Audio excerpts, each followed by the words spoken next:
nation's capital. Good afternoon and welcome to King's Newsroom, a 45 minutes news presentation about Liberia, Africa, and the rest of the world.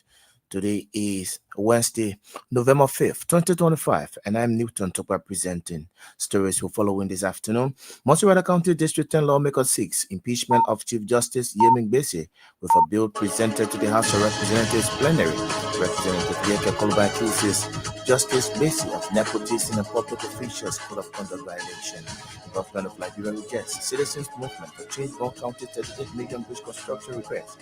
Of the West Minister Roden Guinness claims the party has falls short of cardinal information. Do not put illegal charges against 48 rape defendants due to overstating proceedings. Away from Liberia, Tanzania police have lifted a nighttime curfew imposed since last Wednesday in the main city of Dar es Salaam following the early election protests as life slowly returns to normal across the country. At least 40 people in Sudan have been killed in a drone strike that targeted a funeral that was taking place outside the military health city of El Ogat in North Kordofan state. Officials and activists see these plus the news bulletin, our international developments, our package. We are taking a very short break out here.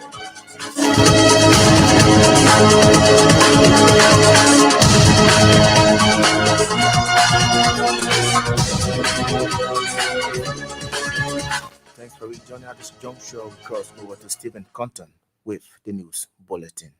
Montserrat County District 10 Representative Yeke Koluba has introduced a resolution before the House of Representatives seeking the impeachment of Chief Justice Yamin Bese for what he described as proof misconduct, nepotism, and a gross breach of judiciary's duty. In his communication to the House plenary, Representative Yeke Koluba accused the Chief Justice Yamin Bese of abusing the powers of his office to advance personal and political interest in direct violation of Article 71 of the Liberian Constitution, which states that justices and judges hold office only during good behavior and may be removed upon impeachment for proved misconduct or breach of duty. The resolution entered into the legislative record on the caption impeachment of Chief Justice Yamin Bese for proved misconduct, gross breach of duty. According to the resolution, on September 24, 2025, the National Trial Judges Association of Liberia raised a line over the Chief Justice's recommendation of several unqualified individuals to President Joseph Boakai for appointment as associate magistrates. Among the names, the associate justice with claim. The District 10 lawmaker noted that the National Trial Judges Association of Liberia letter to Chief Justice Yamin Bese, the trial judges questioned the credibility of the judiciary's requirement process. The government of Liberia, through the Ministry of Public Works, has rejected request made by the citizens' movement for change for the construction of a 38 million bridge in Broom County. A communication addressed to the leadership of the opposition political party by Public Works Minister Roland Guinness disclosed that the government has plans for the construction of the bridge. Minister Guinness also noted that the government has already allocated funds and is in the process of finalizing all the technical document for procurement of a contractor. The Citizen Movement for Change, headed by Nima County District 7 Representative Musa Beriti, earlier requested a permit from the government to construct a bridge in Broom County to alleviate what many locals in the area have described as age-old problem. The requests were made by the CMC after the Public Works Ministry said the party could not be allowed to carry on the construction of the bridge without presenting the blueprint of the bridge and obtaining a permit from the government. However, according to the Public Works Minister, communication, the citizen movement for change has failed to present its site topographic study report, among other things.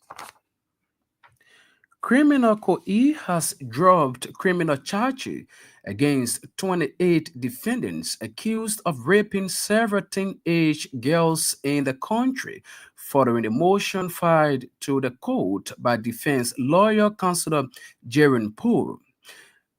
Judge Sarinan Gallo Wolo Monday, according to our judicial correspondent, released the 28 defendants on grounds that they have overstayed beyond their statutory period, which violated Chapter 18, Section 18.2 of the Criminal Procedure Law of Liberia. The judge ruling maintained that the defendants have been in prison for more than two court terms, which violate the Constitution rights. But the director of the Sexual Based Violence Unit at the Ministry of Justice, Councillor Ase George, took exception to the court's decision. Councillor George said that the judge November 3, 2025 decision went contrary to law controlling and undermine their fight against rape in the country.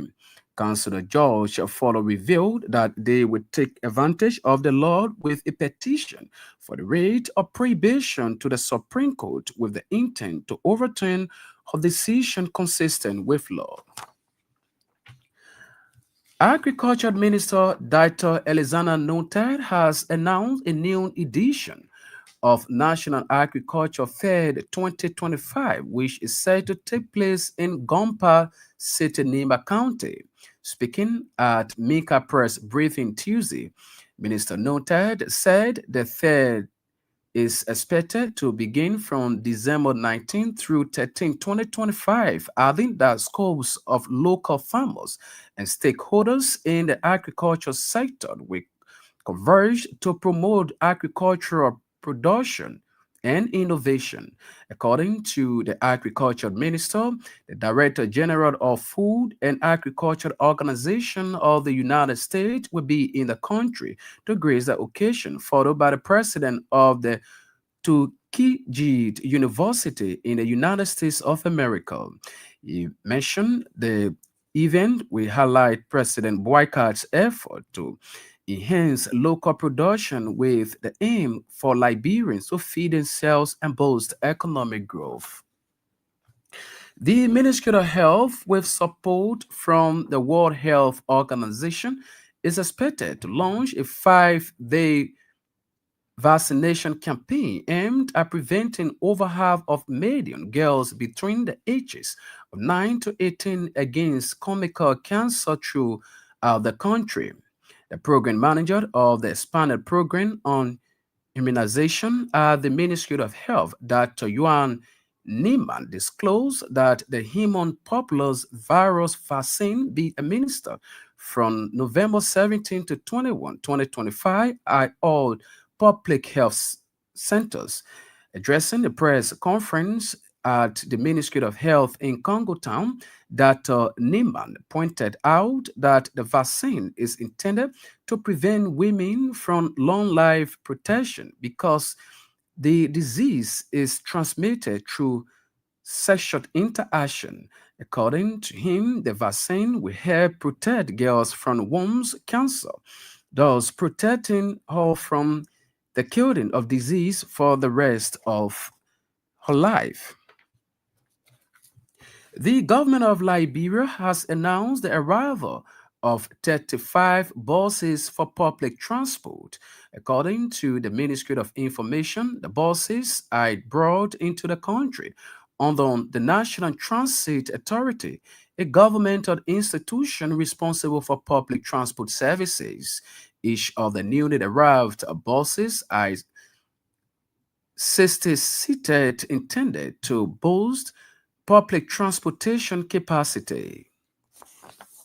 And still with more developments, the House of Representatives Committee on Youth and Sports has placed a temporary hold on the interference of the Minister of Youth and Sports, called Bangalu in the affairs of the Federation of Liberian Youth. The committee chaired by River says County District 2 representatives Titikwa was reached ahead of the Youth and Sports Minister's appearance before the committee. Minister Ko Bankalo has been summoned to provide legal justification for his reported decision to appoint an official of government to serve as an interim president of FLA. The committee has since expressed opposition to the decision, adding that the Federation of Liberian Youth is a civil society organization, as such should operate independently of direct government control. In furthering, it emphasized that the Ministry of Youth and Sports, as a government institution, cannot make political or administrative decisions for an autonomous agency. Chief Justice Yami Gbese has called on newly appointed magistrates to serve with integrity, impartiality, and strict adherence to the rule of law, reminding then that the decision directly impact the lives of ordinary citizens and the credibility of the country's judiciary system.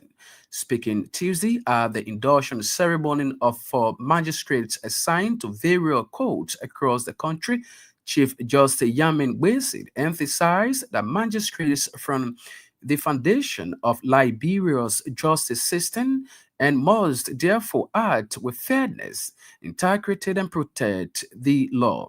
The Chief Justice underscores that the country's judiciary credibility depends largely on how magistrates discharged their duties, noting that they are the first point of contact between citizens and their court. He described the appointment of magistrates as a call to higher responsibility rather than a privilege or a political favor.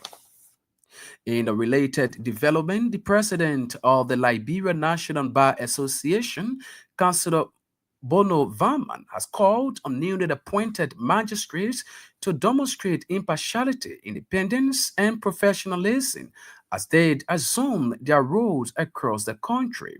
Speaking at the induction ceremony for magistrate head at the Temple of Justice in Monrovia, Councillor Varman described the event as a reaffirmation of the judiciary's collective commitment to justice and service to the Liberian people.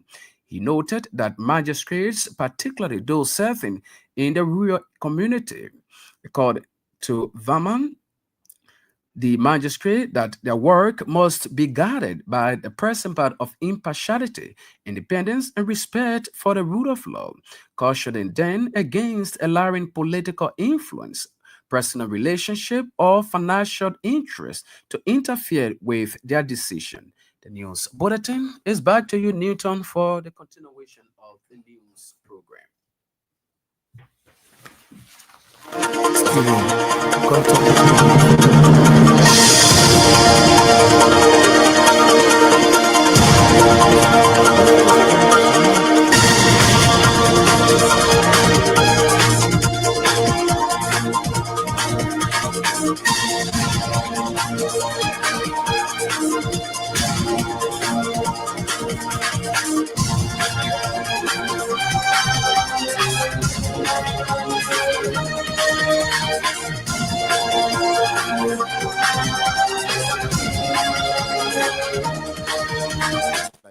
Liberia State Media, Rich Construction Request, Public Works Minister William Gillens claims the party request false, short of cardinal information. Criminal Code E drafts charges against 28 great defendants as defendants due to overstay in prison. Tanzania police have lifted a nighttime curfew imposed since last Wednesday in the city of Dar es Salaam following their election protests as life slowly returns to normal across the country. At least 40 people in Sudan have been killed in a drone strike that targeted the funeral that was taking place outside the army held city of Ain Oban in North Kordofan state. Officials and activists say these are stories we follow here this afternoon against Newsroom. But we are taking another short break. When we come back, we'll bring you the voices of the newsmakers.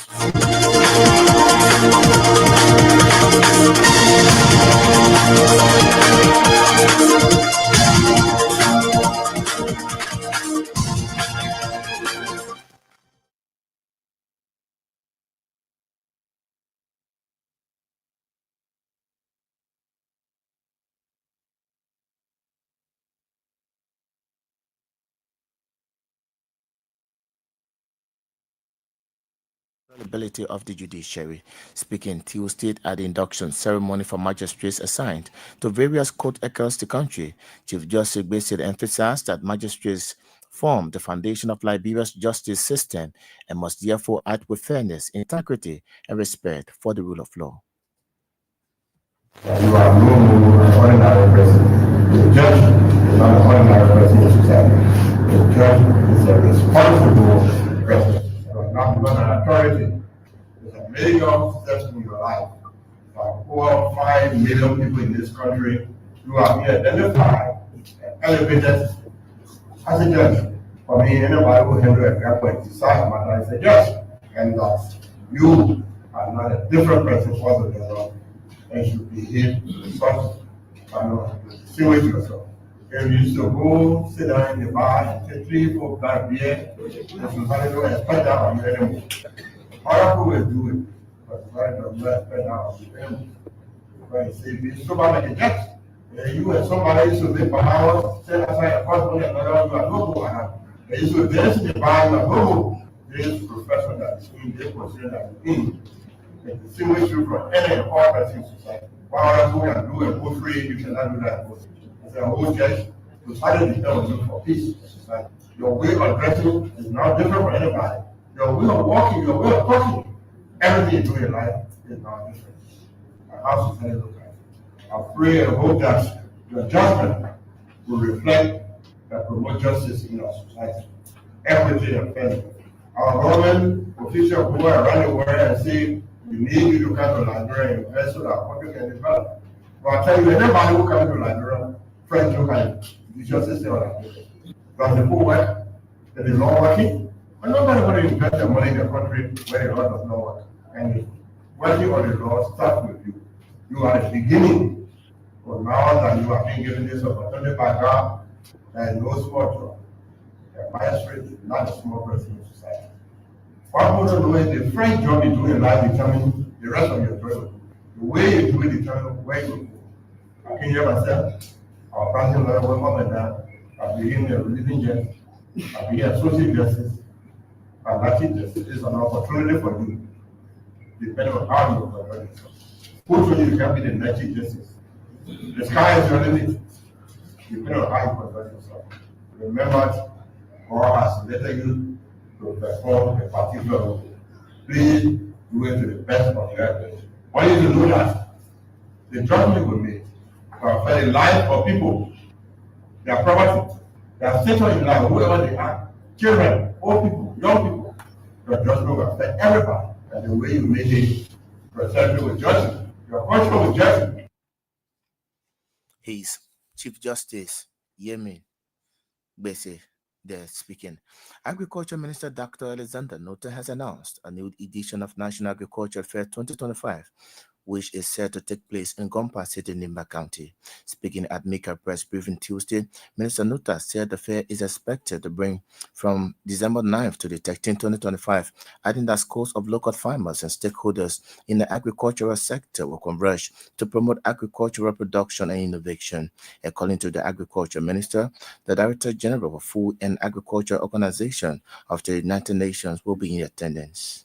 This year, we are going to be celebrating the fair on a theme, empowering farmers and enriching the nation. Why did we choose this theme? As you all know, agriculture is the largest sector in this economy, catering to over 70% of our population. Most of those who live in rural communities depend on agriculture or agriculture-related activities to sustain themselves, to send their children to school, to put bread and butter on their tables. So if we empower the farmers by giving them what they need to carry on production, to carry on value addition, of course, we empower them. So this year is intended, the theme for this year even is intended to create that awareness among us as policymakers and government agencies that are responsible for providing the necessary support to agriculture to redouble their efforts. Because if we support our farmers, we are not just supporting individuals. We are building a nation. Because if these farmers generate revenue or income, they are going to support other aspects of the economy that will help this nation to move forward in the way we all want to see it. And this goal or theme is actually aligned with our National Development Plan or the Abreast Agenda for Inclusive Development. The intent is to create wealth. And the surest means of creating wealth in this country is through the agriculture sector. Because there, bulk of our population is. If you heard the World Bank report that I just spoke about, they spoke specifically about rubber, the rubber sector. Rubber is the largest generator of foreign revenue in the economy, in the agriculture sector. Their export bring in a lot of foreign exchange. Agriculture Minister Dr. Alexander Nutade speaking. The newly appointed magistrates of Maryland County Stabinary Magistrate Councilor Adolphus Taylor has promised on behalf of the newly appointed magistrates to uphold integrity, impartiality, and adherence to the rule of law as they assume their judicial duties across the country.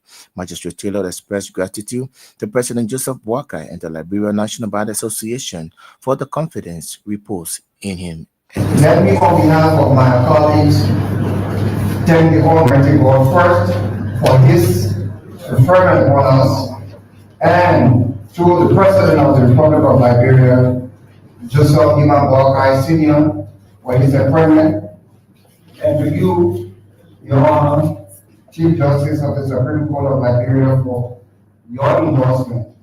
We want to assure you, as you have charged us with the responsibility to uphold the rule of law, we do our best in fulfilling the confidence reposed in us. We are very much aware of this enormous task given us. We are privileged among our many police to be called or chosen to carry on this Herculean task. I want to thank you once again. I want to assure you that we will do everything within our jurisdiction to uphold the rule of law. I want to say thank you once again, and God bless us all. Councillor Adolphus Taylor there speaking. In a related development, the president of the Liberia National Bar Association, Councillor Bonald Varma, has called on newly appointed magistrates to demonstrate impartiality, independence, and professionalism as they assume their roles across the country, emphasizing that magistrates' courts represent the first line of justice for most Liberians. Speaking at the induction ceremony for magistrates held at the Temple of Justice in Monrovia, Councillor Varma described the event as a reaffirmation of the judiciary collective commitment to justice and service to the Liberian people. Today's ceremony, more than a formality, it is a reaffirmation of our collective commitment to the rule of law, access to justice, and service to the Liberian people. Magistrate courts form the front line of our justice delivery in our country. For many of our citizens, especially those in rural communities, the magistrate is the face of the justice system. It is here that disputes are first heard, rights are first adjusted, and confidence in your role, therefore, is indispensable. As you assume these responsibilities, the expectations: 1, impartiality and independence. The authority you wear must never be influenced by political pressure, personal relationships, or economic considerations. Justice must be dispensed fairly, consistently, and solely in accordance with the law. The second aspect we'd like to talk to you briefly on is competence and diligence. The increasing complexity of disputes, including matters relating to land, domestic violence, commercial transactions, and local governance, requires a commitment to continuous learning. We encourage you to take advantage of judicial training programs, continuing legal education engagements, and professional development opportunities offered by the Liberia National Bar Association and our partners. The bar remains especially concerned about prolonged pretrial detention, overclassification, the rights of vulnerable groups. As magistrates, you must ensure that bill is applied reasonably Warrants are issued lawfully, and every accused person is accorded and afforded their constitutional protections. The dignity of each litigant, rich or poor, must be respected. Collaboration among the bench, the bar, the police, correction officers, and community leaders is essential. To the point, we say, hold our magistrates accountable, but to do so respectfully and lawfully. The new magistrates remind you that your oath is not merely a ceremonial one. It is a covenant between you, the Constitution, and the Liberian people. The president of the Liberia National Bar Association, Councillor Bono Vama, they're speaking. Criminal Code E has dropped criminal charges against 28 defendants accused of raping several teenage girls in the country following a motion filed to the court by defense lawyer Councillor Jerome Paul. Judge Serena Galawolo Monday, according to our judicial correspondent, released the 28 defendants on grounds that they have overstayed beyond the statutory period, which violated Chapter 18, Section 18.2 of the Criminal Procedures Law of Liberia. Judge Galawolo's ruling maintained that the defendants have been in prison for more than 2 court terms, which violates the Constitution of Liberia and their rights.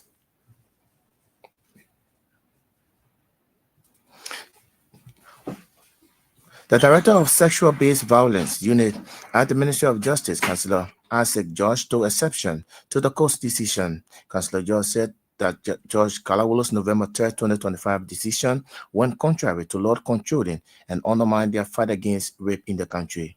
I'm very much disappointed, disturbed that the fight against sexual gender-based violence, rape, is on the reverse based on the fact that court, which is expected to uphold issue of sexual offenses and make sure that survivors, victims receive justice, seems to be in the turn of reversing. About 28 cases were dismissed today, and in those cases, about 21 of them, the prosecution indicted those cases, and furthermore, the prosecution requested the court for assignments in these cases, which the court failed to assign. So for the court to dismiss based on the failure to proceed, I think that is actually repugnant to the practice of our law, and we think the court is in serious error. You are saying that the court is in error, but when you read the court ruling, the court say that you failed to proceed as we did at 28 cases. So based on the motion that were filed by the defense team, they were based on that they granted this in line with Chapter 18, Section 18.2 of the Criminal Procedure Law. The Article 21F of the Constitution states clearly that the court shall provide for speedy trial. So the fact that we requested the court for assignment, we have written evidence that we requested the court for assignment, and the court failed to assign those cases. So you sure that you think that the court was in error to do this? Absolutely, the court is in error because assignment was prayed for. Indictments drawn, assignment prayed for, and we are awaiting the court. We do not assign cases. I cannot compel or coerce the court to assign cases. I can request the court to assign cases, which I did. You have other remedy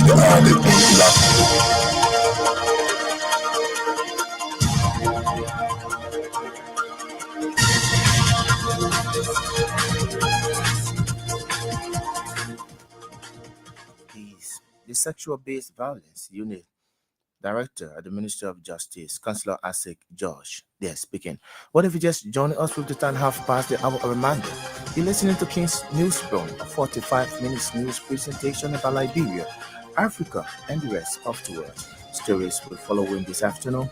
Montserrat County District and lawmakers seek impeachment of Chief Justice Yemen Bessel with a bill presented to the House of Representatives plenary. Representative Yeke Kolba accuses Justice based of nepotism and public officials full of conduct violation. The government of Liberia rejects Citizens Movement for Change Brown County 38 million bridge construction request. Public Works Minister Roden Glynn claims the party request false, short of cardinal information. Criminal Code E drops charges against 28 rape defendants due to overstay in prison. And away from Liberia, Tanzania police have lifted a nighttime curfew imposed since last Wednesday in the main city of Dar es Salaam, following their election protests as life slowly returns to normal across the country. At least 40 people have been killed in a drone strike that targeted a funeral that was taking place outside a military health city of El Obad in North Kordofan state, officials and artists say. These are stories we're following here this afternoon on King's News Room. We are taking another short break and we'll come back. We continue with more voices on the program.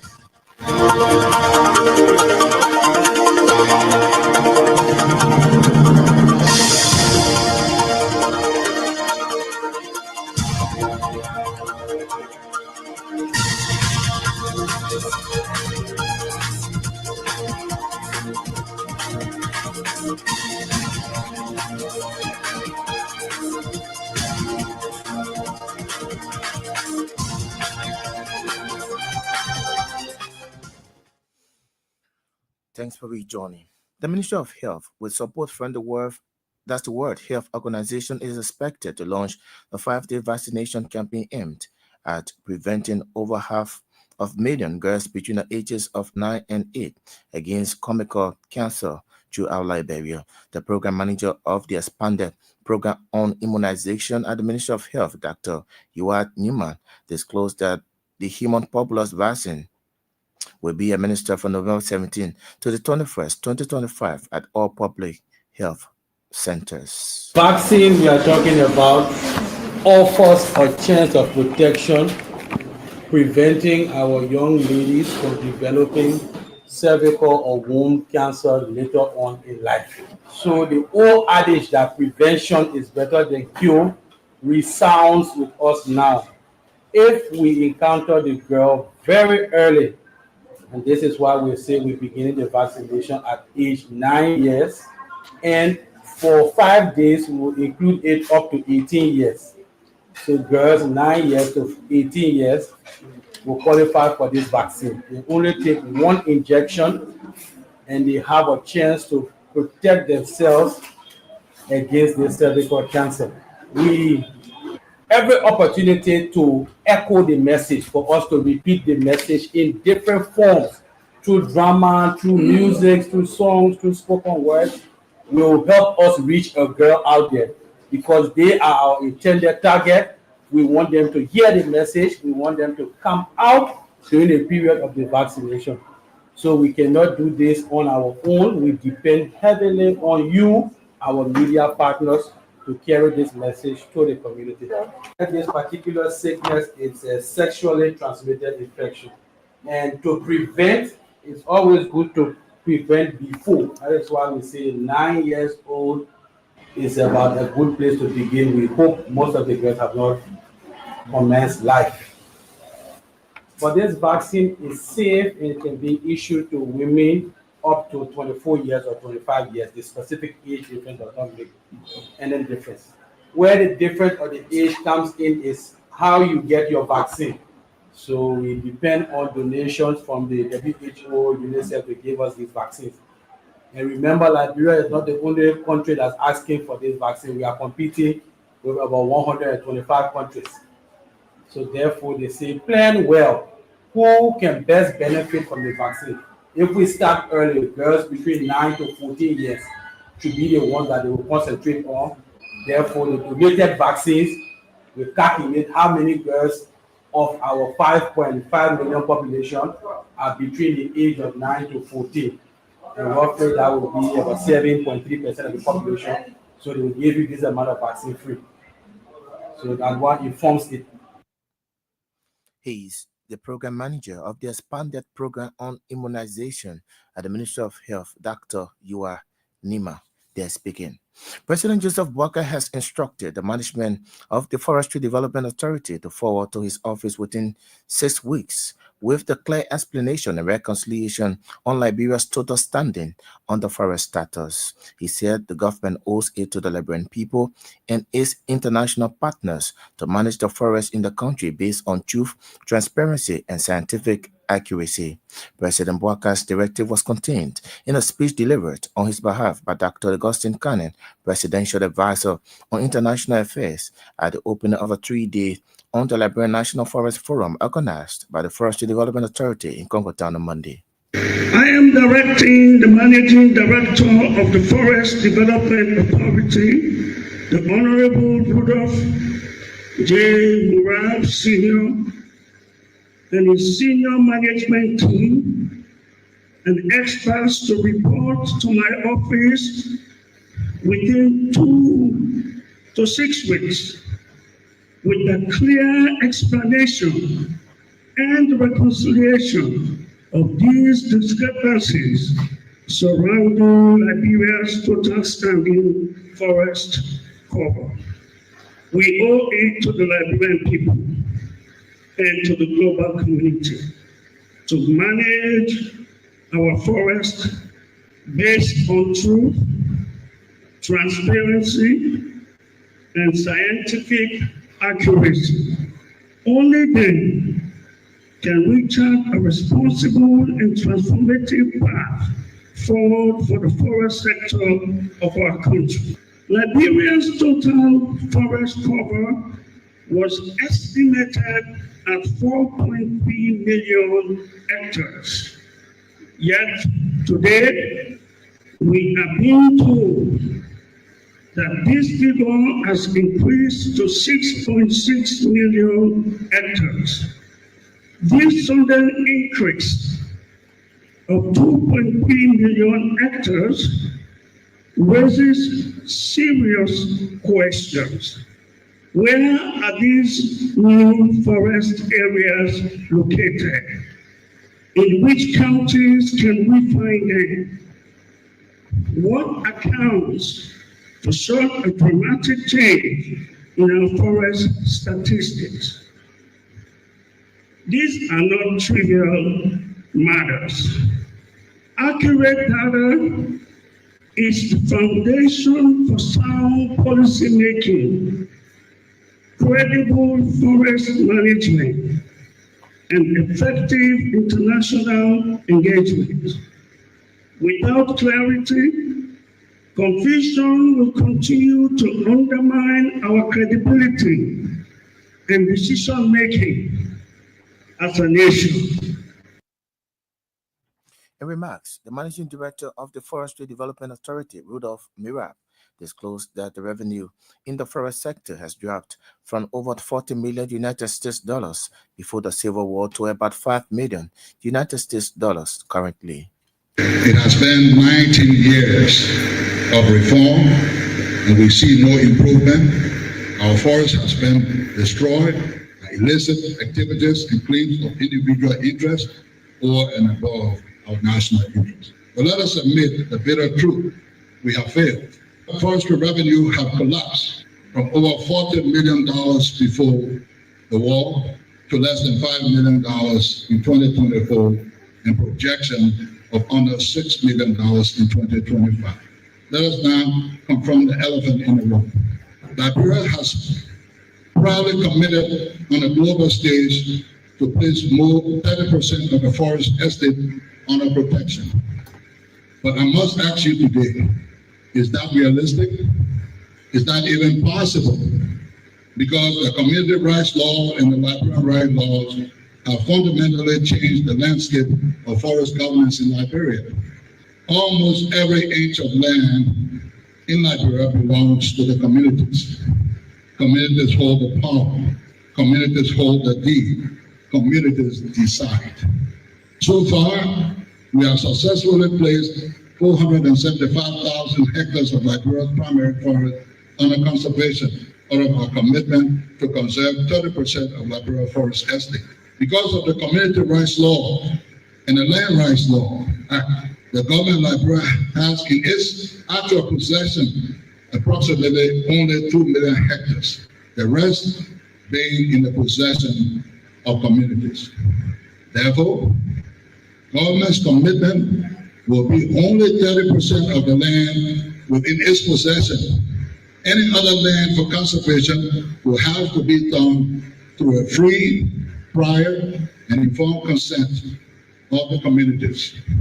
Despite these realities, the Forestry Development Authority remains confident and determined that the balance within its possession can still be progressively achieved with the full support of our donors, international conservation partners, private sector investors, through one, the expansion and enrichment of existing forest plantations, two, reforestation and restoration of degraded forest lands. He's the managing director of the Forestry Development Authority, Rudolph Mirab. There, speaking earlier, you heard the voice of the Presidential Advisor on International Affairs, Dr. Augustine Kane. And away from Liberia, Tanzania police have lifted a nighttime curfew imposed since last Wednesday in the main city of Dar es Salaam, following daily election protests, as life slowly returns to normal across the country. Following the unrest, the internet was cut nationwide, and most shops in Dar es Salaam closed amid acute shortages of basic essentials and soaring prices. School shut, and public transportation came to a halt. On Tuesday, some shops reopened and traffic resumed, but with queues persisting at some petrol stations in Dar es Salaam.